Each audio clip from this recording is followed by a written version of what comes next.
Dan saudara, tim redaksi Berita Daerah hari ini telah menyiapkan berbagai informasi, diantaranya mengenai pelantikan Kajati Jawa Timur oleh Jaksa Agung, gugatan sejumlah perusahaan HTI atas pencabutan izin konsesi oleh Menteri Kehutanan ke PT UN. Dialog siang ini akan membahas rencana pengoperasian kembali PT Toba Pulp Lestari bersama tim 11 Bapak Leo Batubara. Dan saudara, inilah berita selengkapnya. Jaksa Agung HMA Rahman menekankan tugas kejaksaan dalam mengadili tindak kekerasan di berbagai tempat membutuhkan penalaran yang tinggi, terutama dengan instrumen hukum yang telah dimiliki. Instrumen hukum yang dipegang teguh setiap jaksa menurut Kajagung HMA Rahman yakni mengutamakan objektivitas tanpa memihak dengan cara terpadu dan menyeluruh. Keberpihakan justru akan menimbulkan permasalahan baru, sedangkan objektivitas dapat menyelesaikan dengan cepat, tepat, dan tuntas. Hal ini disampaikan Jaksa Agung usai melantik Kajati Jawa Timur yang baru, Katimun Sarjana Hukum, menggantikan Heru Mustafa, Sarjana Hukum yang memasuki purna tugas. Lebih jauh disampaikan Kajagung, untuk menuntaskan setiap kasus, diperlukan kepekaan berpikir dan kearifan bertindak dalam menunjang tegaknya hukum. Diharapkan setiap insan adiaksa mampu memerankan hukum sebagai instrumen ketertiban dan kesejahteraan rakyat, yang bersendikan keadilan serta mengayomi masyarakat. Agar tugas kejaksaan bisa baik, diperlukan perencanaan, pelaksanaan kegiatan, serta pengawasan, sebagaimana ditentukan dalam Undang-Undang Kejaksaan. Pada kesempatan ini diserah terimakan pula jabatan Ketua Pengurus Dharma Wanita Persatuan dari Nyonya Heru Mustafa kepada Nyonya Katimun. 10 dari 15 perusahaan hutan tanaman industri atau HTI yang dicabut konsesinya oleh Menteri Kehutanan beberapa waktu lalu telah mengambil langkah hukum, yaitu dengan mengajukan gugatan ke PT UN. Dan persidangannya telah mulai digelar pada tanggal 24 Desember 2002 di Jakarta. Berdasarkan data Lembaga Pusat Krisis HTI APHI, hingga akhir bulan Desember 2002, 15 perusahaan HTI telah dicabut izin konsesinya. Dari jumlah tersebut, 10 perusahaan diantaranya telah mengajukan gugatan ke PT UN.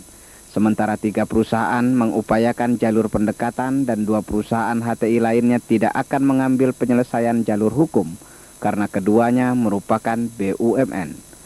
Dari 10 perusahaan HTI yang telah mengajukan gugatan tersebut, seluruhnya memperoleh keputusan penetapan penundaan dari PT UN. Dengan penetapan tersebut, maka pemerintah tidak dapat melakukan tindakan eksekusi. Selain itu, perusahaan-perusahaan tersebut dapat beroperasi seperti biasa. Dari seluruh HTI atau patungan yang menerima dana reboisasi, itu memang bisa diakui bahwa ada yang prestasinya luar biasa, artinya penanamannya melebihi target dan lain sebagainya. Tapi kalau yang yang jelek-jelek itu juga ada, yang mungkin yang sekarang diekspos itu yang terima DR tapi dipakai untuk bikin hotel mungkin ya, untuk apa. Nah, inilah gunanya mungkin proses pengadilan itu. Pemerintah daerah di mana perusahaan-perusahaan HTI yang dicabut tersebut berada juga telah merespon dan berpartisipasi dalam upaya menyelesaikan persoalan ini. Gubernur Kalimantan Timur misalnya telah meminta pihak perusahaan agar tetap melakukan kegiatan operasional seperti biasa dan menjaga aset perusahaan, termasuk juga memenuhi kewajiban finansial kepada karyawan dan pemerintah sesuai peraturan perundang-undangan yang berlaku. Selain itu, Gubernur Kalimantan Selatan bahkan menyatakan agar rencana investasi pabrik kertas di daerahnya tetap diteruskan. Karena menurut Gubernur, rencana investasinya telah dilaporkan kepada Presiden. Dari Lampung Barat dilaporkan sejumlah warga dan tokoh masyarakat melakukan aksi unjuk rasa menentang pemilihan bupati dan wakil bupati yang mereka nilai cacat hukum. Menurut tokoh masyarakat pesisir Khairullah, pemilihan bupati serta pelantikannya tidak sesuai dengan tata tertib. Dijelaskan pada pelaksanaan pendaftaran balon bupati periode 2002-2007 juga bertentangan dengan perundang-undangan yang berlaku. Sementara pada pelantikan juga bertentangan dengan hukum di mana PT UN memutuskan penundaan, sedangkan Depdagri mengeluarkan SK dan telegram Dengan demikian, penegakan supremasi hukum saat ini ternyata masih belum dipatuhi dengan baik. Masyarakat juga melihat bahwa keputusan PT UN tanggal 4 Desember itu senapas seirama supaya ada ulangan pilihan. Inilah Pak masalahnya yang masih menjadi tuntutan hati nurani masyarakat reformasi. Kepercayaan masyarakat terhadap Dewan Perwakilan Rakyat DPRD Lampung Barat semakin tipis karena mereka menilai wakil rakyat tidak menyikapi aspirasi masyarakat, dan ini terbukti dengan tidak seorang pun anggota Dewan tanpa di DPRD ketika mereka ingin menyampaikan aspirasi. Menurut Wakil Ketua Partai Golkar Ulur Asmi SH, jika Dewan tidak mampu menyalurkan aspirasi masyarakat, maka sebaiknya pemilihan bupati dilakukan secara langsung. Jadi kalau memang memungkinkan, kalau kita lihat kenyataan yang ada di Lampung Barat ini, kalau terjadi pemilihan langsung, saya yakin untuk bupati yang dihilangkan ini Pak Wayan, khususnya Wayan Dirpa ini akan menerima pemilihan langsung itu, bisa 80% rakyat akan memilih Pak Wayan Dirpa. Unjuk rasa yang diikuti masyarakat Lampung Barat, terutama Kroy Pesisir, yang diiringi puluhan kendaraan roda 4, berlangsung tertib dan aman. Kota Padang, Sumatera Barat dengan jumlah penduduk 700 jiwa mempunyai masalah multidimensi yang hanya bisa dicairkan oleh kepala daerah yang mempunyai jiwa kepemimpinan dan yang mampu menyentuh perasaan rakyat. Basril Jabar, salah seorang putra daerah Kota Padang dan juga tokoh masyarakat yang berani mengungkapkan pikiran-pikiran cerdasnya dan kontribusi positif untuk membangun Kota Padang khususnya dan Sumatera Barat umumnya. Mengevaluasi akan berakhirnya masa jabatan Wali Kota Padang, Basril Jabar melihat Zuyen Rais berada pada dua era kepemimpinan. Jadi oleh karena itu untuk Kota Padang di masa datang sesudah Pak Zuyen, saya melihat pada bagusnya kawan-kawan yang berminat menjadi wali kota atau wakil wali kota ini nanti kita belajar daripada sukses story daripada kepemimpinan di tingkat nasional atau di daerah seperti gaya Ali Sadikin itu bagus. Lebih jauh mengenai sosok wali kota Padang ke depan, Basril Jabar menekankan tidak harus putra asli Kota Padang, tapi yang penting mampu memimpin dengan sifat rela berkorban.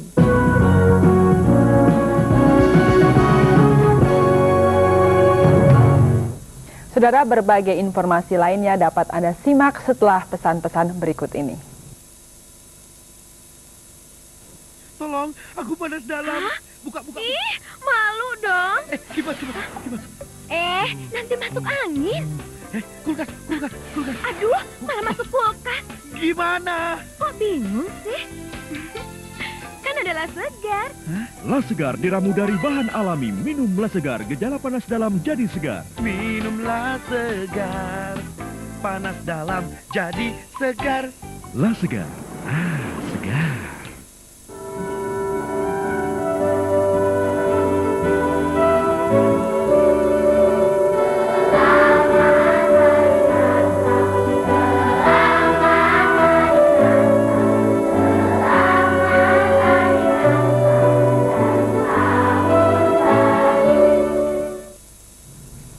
Saudara, provinsi yang merupakan pintu gerbang Sumatera Jawa perlu mendapat perhatian serius dalam berbagai permasalahan yang menyangkut internal TNI maupun persoalan Polri dalam menjaga keamanan di wilayah Provinsi Lampung.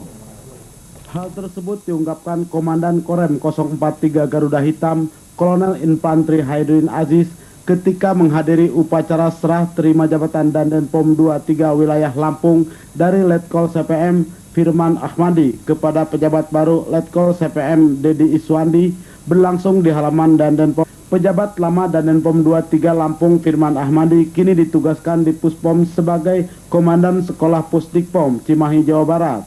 Sedangkan Letkol Iswandi sebelumnya bertugas di Puspom Jakarta. Hairudin Aziz juga berpesan kepada seluruh jajaran TNI agar tidak terorganisir dalam menjalankan tugasnya sebagai kesatuan TNI yang harus memiliki jiwa fleksibel dalam bertindak, bijaksana dalam mengambil keputusan. Untuk itu sebagai anggota Denpom harus memiliki mental yang kuat dengan mempelajari ilmu pengetahuan khususnya yang berkaitan dengan profesi sebagai penegak hukum di jajaran TNI.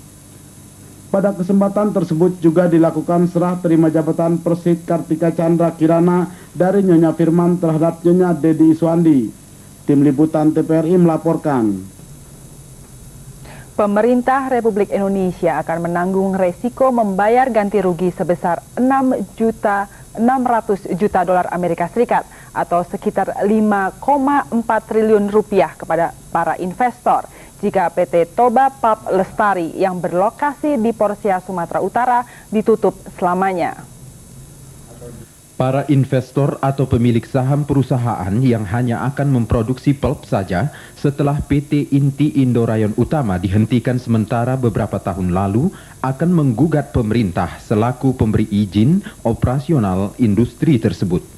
Pandangan tersebut disampaikan oleh anggota tim 11 Re-Operasional PT TPL S. Leo Batubara ketika tampil sebagai pembicara dalam acara bedah isu Re-Operasional PT TPL di Medan.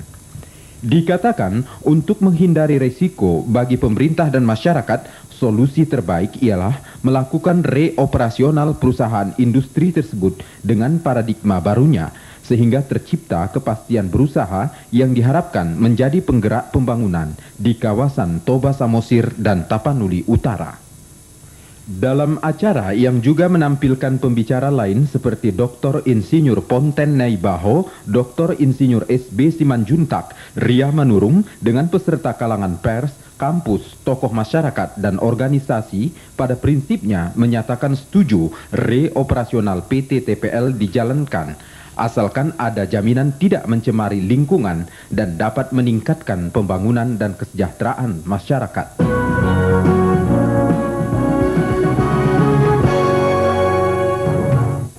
Saudara, rencana akan dioperasikannya kembali PT Toba Pulp Lestari disosialisasikan tim 11 yang dibentuk oleh Menteri Tenaga Kerja dan Transmigrasi. Pengoperasian kembali pabrik kertas ini menghadapi pro dan kontra dari masyarakat. Dan apa keuntungan serta kerugian apabila PT Pulp dioperasikan kembali?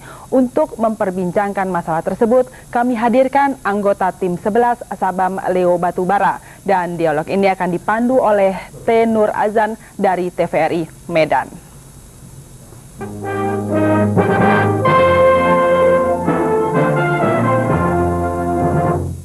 Kalau kali ini kita mengangkat topik tentang dari operasional PT Toba Pulp Lestari.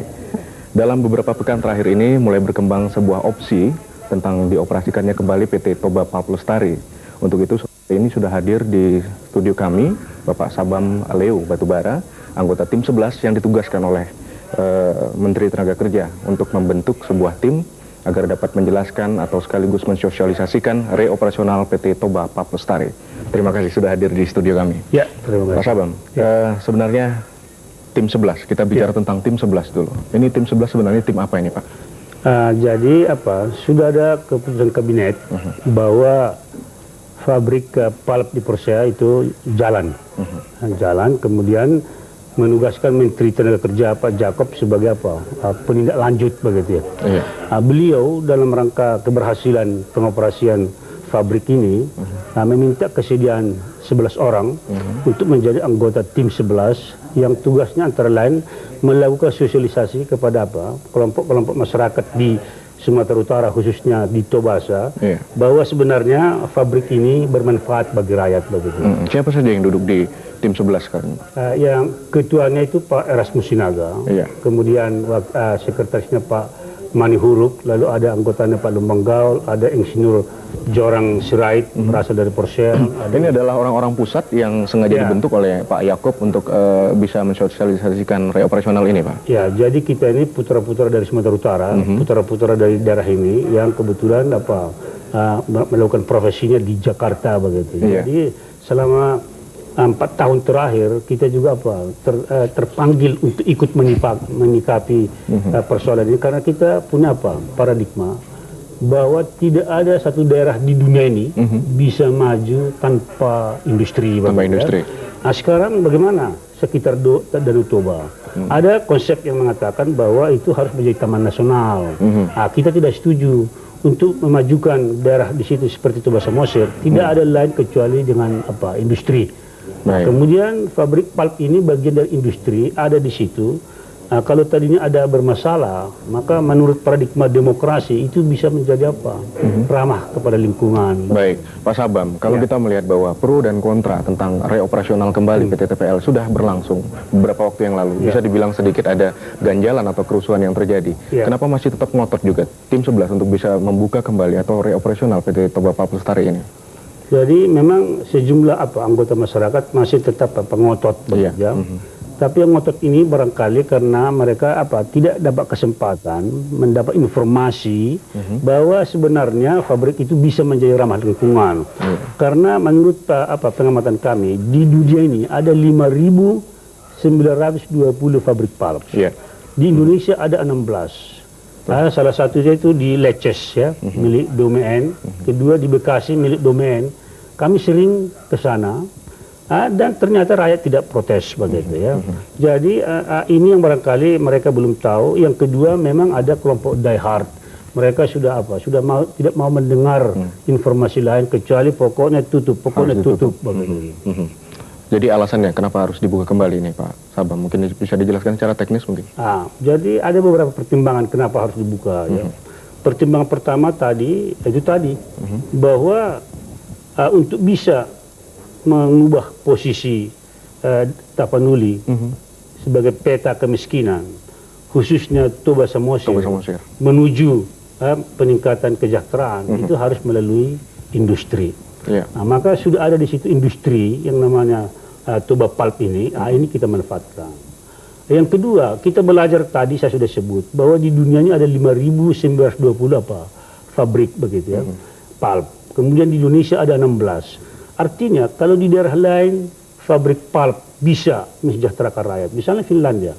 Kalau kita pelajari Finlandia, 25% anggaran belanja Finlandia berasal dari fabrik pulp begitu ya. Di kota pulp di Finlandia di dalam kota pun ada fabrik pulp. Bisa. Kemudian pertimbangan ketiga, kalau kita mengkaji, melakukan analisis terhadap fabrik pulp ini, investasi $600 juta. 600 juta dolar itu artinya sekitar 5 triliun begitu. Untuk bisa terkumpul, maka warga Toba Samosir yang jumlahnya 308.000 itu harus menyumbang 18 juta per orang. Ini hanya untuk menggambarkan betapa besarnya begitu. Karena investasinya sangat besar, maka peluang yang dijanjikan pun sangat besar begitu. Karena menurut analisis kita bahwa fabrik ini berpotensi menawarkan penerimaan kembali ke daerah Toba Samosir itu kurang lebih 160 miliar per tahun. Berarti pemasukan penerimaan Toba Samosir nantinya termasuk kebagian nanti Tapanuli Utara itu kurang lebih 500 juta per hari begitu. Dalam hitungan di atas kertas mungkin seperti itu Pak Sabam ya. Sebenarnya perbandingan karena ini berbeda dengan fabrik di Jawa. Di Jawa kita punya fabrik garment, fabrik sepatu, kita ekspor. Tapi karena garment itu bahan bakunya dari Amerika, maka makin banyak kita ekspor garment, maka petani kapas di Amerika makin kaya begitu. Tetapi yang namanya pulp ini berasal dari bahan baku local content yang ada di sekitar pabrik. Dulu memang diributkan pinus. Tetapi sekarang pabrik ini sudah menanami sekian puluh ribu hektar eukaliptus begitu. Jadi karena bahan bakunya tersedia, lagi pula yang namanya Toba Samosir, Tapanuli Utara itu kan dataran tinggi yang tidak semua tanaman cocok di sana. Tetapi kalau menanam eukaliptus itu cocok di daerah itu. Pak Sabam, ini ada beberapa opsi sebenarnya. Masalah ini sudah diambangkan sebenarnya sejak 19 Maret 1999. Malah sejak saat Pak Habibie dan Gus Dur juga sempat angkat bicara tentang ini, tapi tidak ada penyelesaian. Kemudian sekarang pemerintahan Ibu Megawati, sekarang sudah dibentuk tim 11. Ada 3 opsi sebenarnya yang berkembang. Diambangkan terus masalah ini, kemudian atau ditutup sama sekali, dan kemudian akan diaudit total. Ini apa yang akan terjadi seandainya diambangkan terus seperti ini atau malah ditutup oleh pemerintah? Jadi menurut paradigma demokrasi, maka ketika terjadi konflik mengenai fabrik ini, maka yang berdaulat itu rakyat begitu. Rakyat yang memutuskan apakah fabrik ini diterima atau tidak. Untuk itu rakyat perlu tahu ada berapa solusi pemecahan masalah. menurut pengamatan kami ada 3 begitu ya. Solusi pertama supaya pemerintah dengan tegas menutup fabrik ini. Tegas. Nah, kalau itu menjadi pilihan, maka harga dari pilihan itu kita harus mengganti rugi biaya investasi yang 600 juta dolar. 600 juta kita dolar. kembalikan itu 600 juta dolar kepada pemilik saham, dan ternyata Amerika, Eropa pemilik saham terbesar. Mayority di sana. Ya, kembalikan. Nah, kemudian perusahaan itu kan beruntung tiap tahun. Maka untung 4 tahun ini kita juga harus kembalikan. Dari 99 2003. Okay. Kemudian apalagi harga yang harus kita bayar. Maka Indonesia khususnya Sumatera Utara akan tercatat di luar negeri itu blacklist bahwa sebaiknya investor asing jangan masuk ke Sumatera Utara, apalagi yang namanya Ketua Bahasa Mesir. Nah, itu sangat merugikan. Itulah pilihan pertama. Solusi kedua, mengembangkan persoalan. Seperti saat ini. Jangan ada keputusan, biarkan aja adu kuat. Nah, tetapi kita kan sudah mendengar wakil pemegang saham sedang mengangkat persoalan ini ke arbitrasi internasional untuk minta keputusan diadili kita, dan sudah hampir pasti kita akan kalah. Nah, kalau kita kalah, kenapa kalah? Kembali ke opsi pertama. Iya, maka kita harus bayar 600 juta dolar sama seperti yang pertama. Tinggal pilihan ketiga. Fabrik itu dioperasikan, kemudian nanti 6 bulan setahun kemudian setelah dioperasikan diteliti, karena tuduhan katanya fabrik ini mencemari lingkungan, membuat orang Batak jadi kerdil. Nah, tinggal kita buktikan sudah berapa banyak orang Batak jadi kerdil, kemudian merusak lingkungan, kemudian artinya berbagai spesies tanaman dan ikan katanya punah. Itu diteliti supaya itulah tuduhan dosa besar dari fabrik ini yang dituduh oleh kelompok yang ingin menutup fabrik ini. Sekarang itu tuduhan itu kan belum terbukti. Maka pilihan ketiga, kalau memang tuduhan itu mau dibuktikan benar, maka kan fabrik harus dioperasikan dulu dong. Kalau dia sudah berhenti 4 tahun, bagaimana bisa mengauditnya? Maka dia harus boleh beroperasi setelah 6 bulan, 12 bulan, datangkan audit internasional dari luar negeri yang paling independen, kemudian datang mengoperasikan. Ada 2 kemungkinan. Ternyata hasil audit itu betul fabrik mencemari lingkungan, membuat orang Batak rugi. Untuk itu dia harus ditutup. Kalau dia ditutup, maka Indonesia, rakyat Bahasa Mesir tidak diharuskan untuk membayar ganti kerugian 600 juta dolar. Terutama pemerintah. Terutama pemerintah. Yang memikul itu ialah perusahaan itu. Kemudian juga kita bisa meniru seperti fabrik di Amerika, fabrik obat, kalau tidak salah namanya Tylenol. Dia waktu itu diadukan karena obat itu membuat baby di dalam kandungan ibu menjadi cacat. Terbukti benar. Akhirnya fabrik itu ditutup dan ganti kerugian 200 juta dolar dan dibagikan kepada korban-korban. Itu yang akan terjadi. Kalau audit mengatakan ternyata fabrik ini telah mencederai masyarakat kita, lalu ditutup, kita tidak ganti kerugian 600 juta dolar. Masih ada tetap 3 opsi di sana.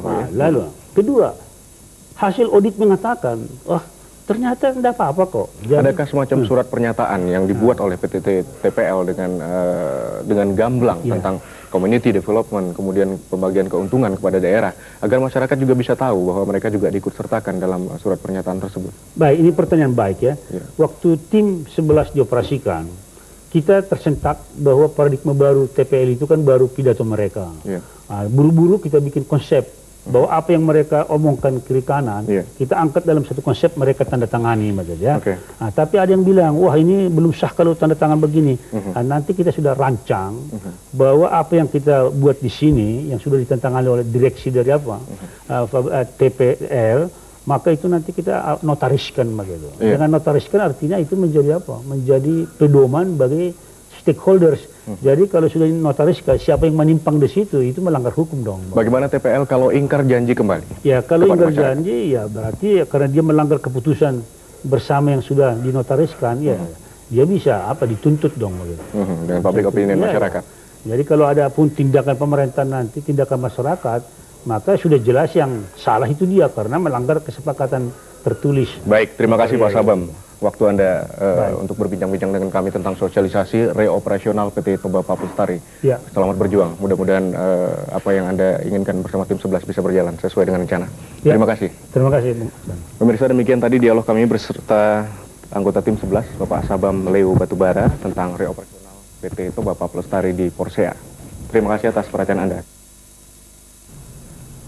Saudara, terima kasih Anda tetap bersama kami dalam Berita Daerah TVRI. Kami akan kembali dengan informasi lainnya sesaat lagi.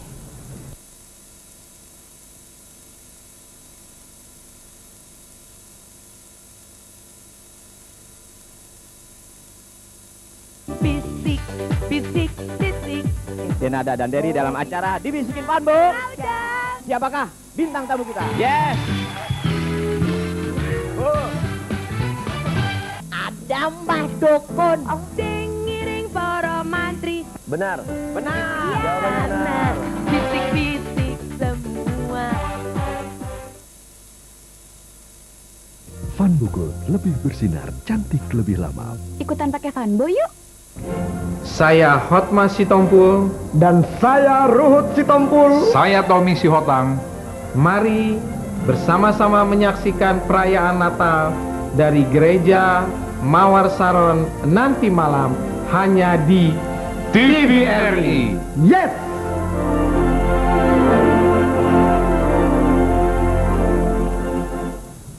Perayaan Natal di lingkungan keluarga besar Kementerian Negara Percepatan Pembangunan Kawasan Timur Indonesia dilaksanakan dalam suasana sederhana. Dengan pesan Natal, umat Kristiani harus dapat mengaplikasikan firman dan kasih Allah dalam kehidupan masyarakat untuk saling mengasihi.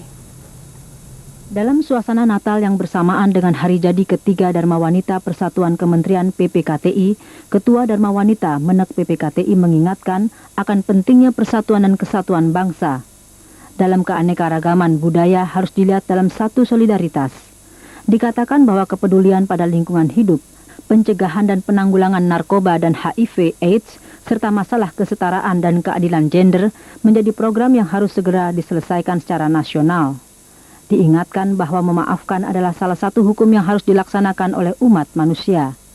Dalam pesan Natal di lingkungan keluarga Kementerian Negara Percepatan Pembangunan Kawasan Timur Indonesia, diungkapkan bahwa ampunan tidak pernah berbicara dalam skala tertentu, namun tidak terhingga. Setiap manusia tidak luput dari kesalahan, memiliki dosa, dan berarti kutuk menjadi bagian. Untuk itu kedatangan Yesus Kristus yang lahir ke dunia bagi umat manusia sebagai juru selamat. Maka bagi yang percaya padanya, keselamatan ada pada mereka. Guna mewujudkan wanita mandiri yang cerdas dan bermoral, para ibu diharapkan dapat memberikan sumbangan strategis dengan menciptakan sumber daya manusia yang handal dan siap menghadapi segala tantangan zaman. Potensial wanita selama ini terabaikan dalam pembangunan aspek spiritual dan moral. Dan ini sewajarnya dikembalikan kepada para ibu untuk membangun nilai-nilai spiritual dan moral bangsa dewasa ini dirasakan terus menurun. Dalam kondisi keterpurukan saat ini, para ibu harus mampu mendorong segenap kekuatan potensi yang ada guna mengantisipasi tantangan ke depan. Kepala Badan Pengembangan Sumber Daya Manusia Departemen Kim Praswil, Sri Hadiati, pada peringatan Hari Ibu mengatakan, peran ibu sangat menentukan dalam mewujudkan kemajuan di segala bidang. Untuk itu, tema peringatan Hari Ibu ke-74, dengan semangat Hari Ibu, kita tingkatkan kualitas peran dan kedudukan perempuan melalui penegakan hak di segala bidang, sangat tepat untuk direnungkan. Dikatakan makna peringatan Hari Ibu pada hakikatnya dimaksudkan agar kita senantiasa mengenang dan menyegarkan kembali pentingnya arti kesatuan yang melandasi kebangkitan kaum wanita sebagai bagian dari kebangkitan bangsa Indonesia dalam memperjuangkan kemerdekaan. Kewajiban dan kesempatan antara wanita dan pria merupakan mitra kesejajaran yang perlu diwujudkan dalam kehidupan bangsa Indonesia. Saudara, sekian Berita Daerah TVRI pada hari ini. Terima kasih atas perhatian Anda dan selamat siang.